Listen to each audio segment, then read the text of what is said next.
শ্রাবণ মাসের থেকে সব থেকে ভালো কিছু হয় না, এবং সেটা যদি শ্রাবণ মাসের সোমবার হয়ে থাকে এবং শ্রী মহাদেব শিবের অভিষেকের সাথে যদি আপনি সেটাকে যুক্ত করেন, তাহলে এর থেকে ভালো উপায় ফল আর কোনো কিছুতেই পাওয়া যায় না। এটা বিশ্বাস করে, এটা মানা হয় যে শ্রাবণ মাসের সোমবার দিন যদি আপনি এটার কাজটা শুরু করেন, কম করে এটা 11টা সোমবার করবেন। সেটা হলো আপনার কোনো মানসিক ইচ্ছা পূরণের জন্য।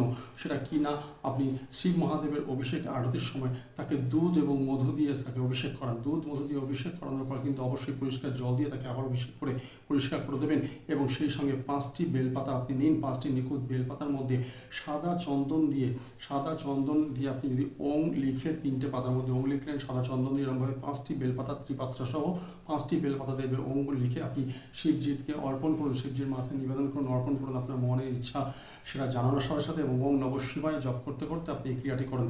দেখুন কত সুন্দরভাবে আপনার এই মানসিক ইচ্ছেটা সম্পূর্ণভাবে পূরণ হয়ে যাবে, এবং একটা দারুণ উপায় টোটকা রেজাল্ট কিন্তু আপনি এর থেকে পেয়ে থাকবেন।